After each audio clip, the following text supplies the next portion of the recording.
Alright, now for the post-Justice League 5 quote-unquote phase of the DCEU project. From this point on, each year will sort of be a mini-phase with a smaller theme connecting the films, miniseries, and TV shows. First up, in 2034, is the theme of familiar heroes, with the first film being Batman Beyond. This would be about Batman re-entering the life that he thought he left so long ago. Here it's shown that he has found happiness with Selina Kyle. But life repeats itself, and with an assassination attempt meant for Bruce, Selina dies instead. So, Bruce becomes even more distant and secluded until he comes across Terry McGinnis, who rekindles his purpose and hope once more. While it may seem repetitive to make Bruce miserable once again, I did want at least sort of a happy ending for Bruce, with Selina's death being sort of a very long bump, I guess. Another obstacle until he finds his true calling, with Terry becoming Batman. I thought it would be pretty interesting, how it's a journey for Terry and Bruce as well. It would be written by Paul Dini and directed by Denis Villeneuve. Next is Steel. Taking place 3 years after the supposed death of Superman, John Henry Irons decides to become a new and different Superman under the guise Steel. He battles many of Superman's foes until he comes across a new foe, Colonel Thomas Weston, Irons' old boss. He finds out that he's been selling weapons to minors and has to stop him before it's too late. Now, unlike the actual Steel, I thought it would be pretty interesting to have Steel be in the same time as the Beyond universe, which would simply be years and years into the future. I didn't want every legacy to be a son or a daughter, nor someone in the same family and that sort of thing. Since Steel kind of rides the line of being part of the super family and not, I thought making him the quote-unquote next Superman, but also not, would be an intriguing idea, as well as something else I will bring up later on. It could be explained that the rest of the Super family became their own heroes or continued the legacy of Superman in their own way. It would be written by Ryan Coogler and directed by Stephen Caple Jr.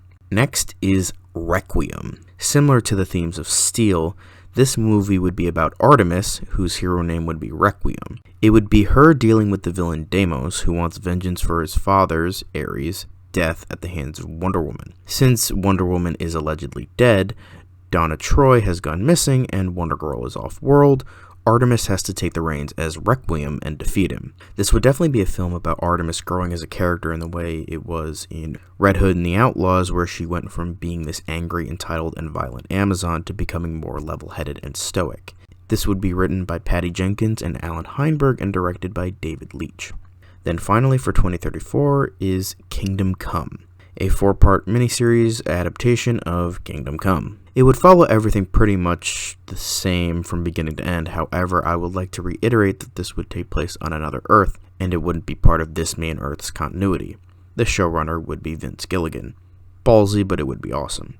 Next is 2035, which is strange but familiar, with the first film being Doom Patrol 2. Similar with how the actual DCEU is doing with Suicide Squad, I would imagine that Doom Patrol would be doing something somewhat similar with a rotating roster outside of the core members, the Chief, Robot Man, Negative Man, and Elastigirl. The 3 new members would be Celsius, Dorothy Spinner, and Kid Slick. It would be similar in tone to the first film, and the villain this time around would be the Brotherhood of Evil. Muschietti and Doberman would return to direct and write respectively. Next is Lobo. So this one is pretty fucking awesome. This would pretty much be Lobo trying to get a bounty on someone who he has to track across the galaxy. Other bounty hunters would be in pursuit for the same bounty, and it's all a matter of who gets there first. It would be a mix of Deadpool and Mad Max Fury Road. It has that dark comedy feel to it with the ferocity of heart-pumping action as well. It's not about character development or heart or anything like that, it's just pure raw action all the way through, with some laughs here and there. It would be directed by Guy Ritchie and written by Paul Wernick and Rhett Reese.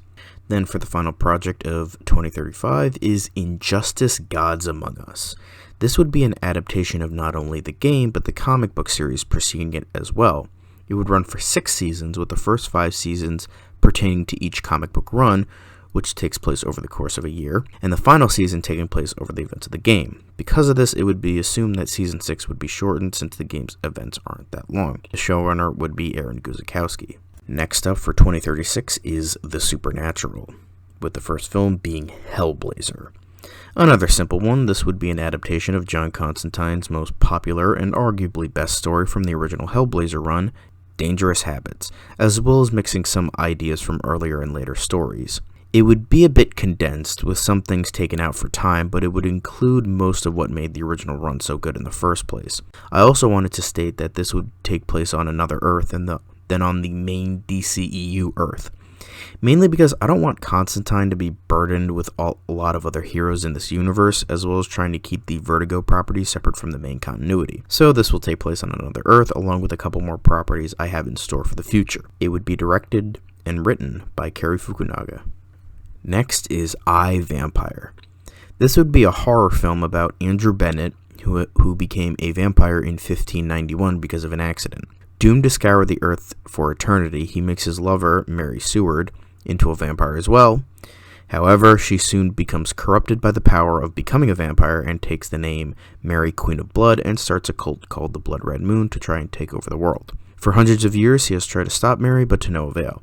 In the modern day, he still is trying to undo his mistake with the help of Deborah Dancer and Dmitri Mishkin, his companions who he has saved from vampires. As I stated, this would be a horror film and more along the lines of a neo-Gothic film, similar to Batman, Dark City, and The Crow, with a touch from inspiration from the old Hammer horror films of the 1960s. It has themes of suicide and alcoholism, with Bennett wanting to escape his curse, similar to that of Larry Talbot in the original Wolfman. It would be written and directed by Neil Marshall. Finally, we have Zatanna. Technically a spin-off from Tracy 13, this series follows the adventures of Zatanna, trying to save the world from supernatural threats. While Tracy 13 was more so aimed at a teenage audience and somewhat sanitized for the CW, Zatanna would be darker than Tracy 13, and even Dr. Fate, with more along the lines of surreal supernatural horrors than fun adventures or biting character drama. She would team up with various supernatural heroes like Deadman, Amethyst, Resurrection Man, Andrew Bennett, Madame Xanadu, Etrigan the Demon, Raven, the Spectre, and various others as well. The showrunner would be Jeremy Carver. Next for 2037 is more traditional heroes, with the first being Booster Gold. This would be a team-up between Booster Gold and Blue Beetle after Booster Gold has a run-in with one of Blue Beetle's enemies, the Hybrid, bent on making the world into genetic experiment mutants like them. It would be an action comedy, with many of the jokes coming from the fact that Booster Gold isn't ready to actually save the world, since he only got into this for the money and fame. It would also poke fun at the X-Men, as the Hybrid was meant to parody the X-Men in the first place. It would be written and directed by Zack Stentz. Next is Black Lightning. It involves Black Lightning, a veteran hero, taking on Tobias Whale and the 100 one final time before retirement. While I did try to avoid Tobias Whale and the 100 since they're such a big part of the television show, there isn't really another big villain in Black Lightning's rogue gallery to have him go up against. So with this, I decided to put a spin on it, make it Black Lightning's final mission before he retires, and therefore it has some more weight to it than just being another fight against Tobias Whale. It would be written and directed by Nia DaCosta. Now, I am aware that in the show, the final episode, he finally kills Tobias Whale and he eventually retires, but this was written before then, and it would be slightly different, so shut the fuck up.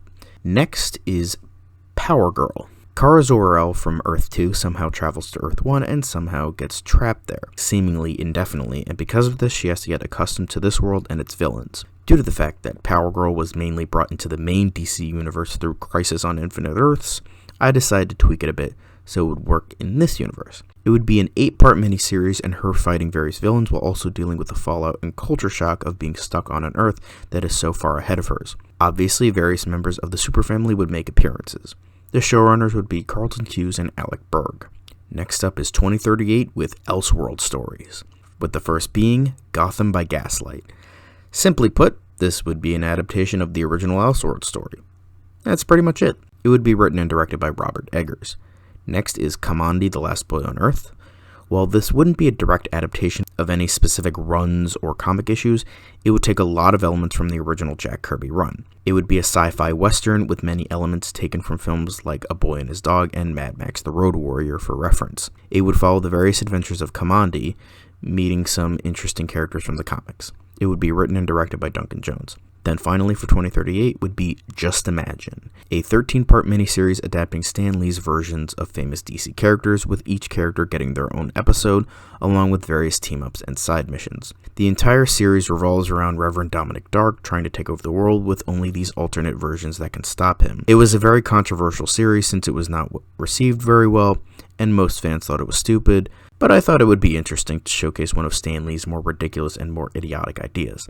Plus, some things could change to fit the narrative better. The showrunner would be Brian Fuller. Alright, next up for 2039 is Justice League themed, but the first film being a Justice League Dark. In this film, the team consists of Black Orchid, Willoughby Kipling, Deadman, Madame Xanadu, Amethyst, Shade the Changing Man, Swamp Thing, and Zatanna, and they have to fight the evil sorcerer Felix Faust, who implanted Dr. Mist onto their team. Detective Chimp and Man-Bat are also featured, so I think you could probably guess that Willoughby Kipling, who was pretty much invented as a DC version of John Constantine, is the Constantine of the group. Even though I do like the idea of a Justice League Dark, I never liked the idea of John Constantine being on it, simply because it doesn't fit with his original character. Now, I'm all for being loose with comic adaptations as long as the core of the character is there. With Constantine being on such a heroic team, it simply doesn't work, for me personally. If you like it, that's totally fine. Hence, one of the many reasons why he's on another Earth and not this one.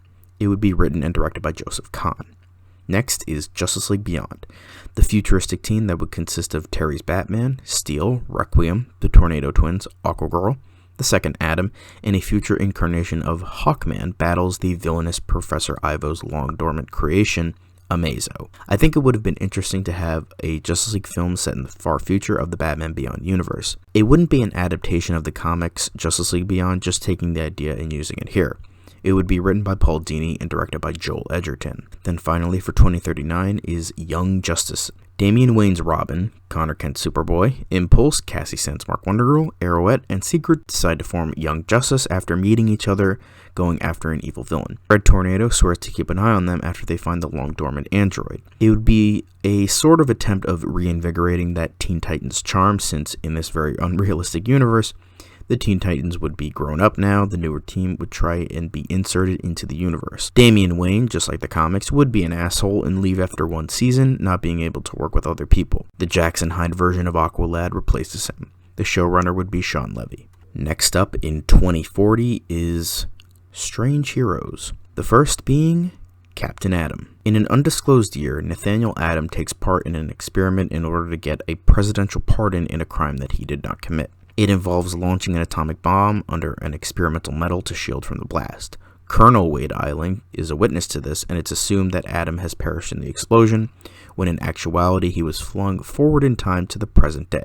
Eiling finds him many years later, and it's revealed that he not only became a general, but he married Atom's wife, who is now deceased, as well as the fact that his pardon never materialized, and Eiling uses his crimes to blackmail him into becoming a government-sanctioned hero. So now he has to deal with being in a time he doesn't know, his grown children who think he's dead, his deceased wife, blackmail, morality, and his personal freedoms while being forced to go on assignments the government forces him to do. With all of this going on, he befriends former villain Betty Sansucci, aka Plastique, and they relate to each other's emotional trauma. If that doesn't sound like an interesting flick, I don't know what does. It would be written and directed by Alex Garland. Next is Jem, Son of Saturn. Jem, who is the Prince of Saturn, gets involved in a civil war between the White Martians and Saturnians and Red Saturnians. He is forced to take a side and fight, which could ruin his connection with either the royal family, his people, or both.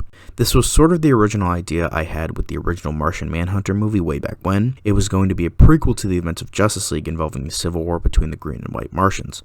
However, I wanted to move forward with the Martian Manhunter character instead. Due to the fact that Jem and Martian Manhunter are somewhat related in terms of ancestry, I thought it would be interesting to take those ideas and put them here in a one-off cosmic film. It would be written and directed by James Cameron. Yes, again, very unrealistic, but shut up, this is my universe. Next up is Legion. Legion. This is a show that follows the cosmic adventures of Vril Dox II, a clone of Brainiac, and Captain Comet, who left Earth a long time ago searching for solitude after he failed to save the world from destruction. They start the group as sort of a lesser Green Lantern Corps, sort of the cosmic equivalent to Vigilantes. The members include the Durlin, Strata, Stealth, Garen Beck, Larissa Maller, and Lady Quark. I would definitely want to showcase here some of the weirder races and cosmic going-ons in the DC cosmic universe.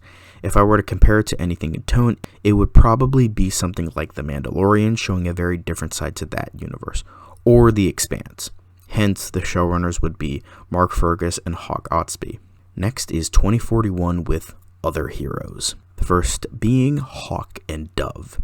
This would be a bit of an origin story for Hawk and Dove and feature Hank and Dawn Hall, but it would prominently feature them a year or two after they gained their powers. Sort of how the more modern version shed it, this wouldn't showcase the more political side of the original comics. It would spark too much of an uproar, and that isn't something that is really needed in a movie like this. Keep the politics to something more sophisticated than something like this. It could possibly be implied, but that would be it. The villain would be Dakan and his ancient cult that worships him. It would be written and directed by Richard Linklater. Next is Static. This would show an origin story in the very beginning of the film, with Virgil getting his powers because of the Big Bang that gave people a bunch of powers, mutated them, or killed them. Then the movie follows his first major run-in with a superpowered villain, Hotstreak, as Static only dealt with petty crime or gang violence up until this point. It also follows the ins and outs of being a teenage hero, somewhat similar to Spider-Man. It would also have a number of Static supporting characters, including Rick Stone, Larry Wade, Daisy Watkins, and some others. It would be written and directed by Rick Famuyiwa. Finally, for 2041 is Super Sons. This would be a 12-part miniseries about the formation and friendship of Damian Wayne's Robin and Jonathan Kent's Superboy. It would involve various adventures dealing with their own villains as well as smaller-known Batman and Superman villains. It's a lot longer, mainly because John and Damian's relationship and both series became fan favorites very quickly until Dan DiDio fucking ruined everything. It would show Damian growing as a character and becoming more Batman-like. He would be an annoying asshole at the beginning and treat John like shit, as he did in the original comics, but by the end, similar to Batman and Superman's relationship, he would consider John his greatest friend. As I stated, it would feature villains that the two fought in their own series, but also smaller Batman and Superman villains, like Killer Croc, Anarchy, Dr. Hurt, Atlas, Toyman, and Atomic Skull, as just a few examples of ones that could be in the show. The showrunner would be Aaron Eli Khalid. Next up, for 2042, is sequels, with the first being Doom Patrol 3. In the final outing for the Doom Patrol, the roster now features Lodestone, Blaze, Crazy Jane, and Metamorpho. I was initially against adding a more normal hero like Metamorpho to add to the Doom Patrol, but none of the other heroes were exceptionally interesting or stuck out, hence why I also added Crazy Jane to this film, despite being one of the better parts of the TV show. This time they fight the famous villain Mr. Nobody, who would be more like his comic book counterpart and more sinister. Andy Muschietti and Gary Doberman would return to direct and write respectively. Next up is Justice League Dark 2. The roster is the same, but with Detective Chimp and Man-Bat as well, and Dr. Mist being killed in the previous film. This time, the first murderer, Kane, is the villain who finally wants his revenge after God cursed him all those millennia ago. He would be more like his comic book counterpart, unlike the shitty hack job in Lucifer. I love the show, but there's a reason Season 3 is the worst season. That is until Season 5, but that's a discussion for another day. Anyway, Blue Devil would also be featured. Joseph Kahn would return to direct and write. Lastly, for 2042 would be Orphan. This would be an 8-part miniseries chronicling Cassandra Cain's life from her point of view. From her training with her father to be a weapon, to finding the Bat Family, to becoming Batgirl would be chronicled. The first episode would be her training to become a ruthless killer and a living weapon. But by the end of the first episode, she kills for the first time and doesn't like the way it feels, and she runs away, living on the streets for the next episode, until Batgirl finds her and takes her in. Through the next couple of episodes, she becomes more and more a part of the Bat Family, as shown in the show of the same name, as well as learning skills that her father didn't teach her. She eventually becomes Batgirl after Barbara is shot by the Joker by the end of the miniseries. While she doesn't become Orphan here, I thought it would be the best fitting title for the series. The showrunner would be Raven Metzner. Then for the final year of Part 1 would be 2043 with Obscure Heroes, with Huntress. This film would be about Helena Bertinelli's ongoing investigation to take down Stefano Mandragora, the crime boss who killed her parents. It would be somewhat similar in tone to The Question, where it's more of a film noir tone, however it has more action than a noir would have. The Question could possibly make a cameo appearance as a reference to their relationship. However, I wouldn't want it to be showcased that much, as I want it to be a focus on her rather than a relationship, as well as the fact that Scodelario is 28 and Damian Lewis is 50, so there's that. It would be written by Derek Kolstad and directed by Chad Stahelski. Next is The Wonder Twins. This would be an overly goofy action comedy with more so a focus on comedy rather than action. It would be geared at younger audiences and probably be the first PG DCEU film there is. It would include some cameos from other DC heroes and include some references to Super Friends and that sort of thing. It would be written and directed by Pete Docter, although the film would be live action, not animated. Then there's The Books of Magic. It would follow the adventures of Tim Hunter learning magic and sorcery so that he would become a well-versed sorcerer who could save or destroy the world. The first season would adapt the miniseries, while the rest of the show would adapt the second series. This would take place on the same Earth as Hellblazer, as John Constantine is a very important character in the series. The showrunner would be Daniel Cerrone. Then finally, for 2043, would be Hitman. And not the one you're thinking of. A war veteran becomes imbued with X-ray vision and telepathy after being bitten by a parasite which activated his metagene. With this, he becomes a contract killer, specifically for metahumans and paranormal threats that normal contract killers don't want to deal with. The show could go from hunting zombies and demons to normal CIA agents or something like that. It would be similar in tone to something like The Boys or The Punisher, but with a paranormal edge. Think of Supernatural, but it would be extremely graphic and violent to a point of over-exaggeration. The showrunner would be David Milch. So that's it for part 1. Stay tuned for part 2.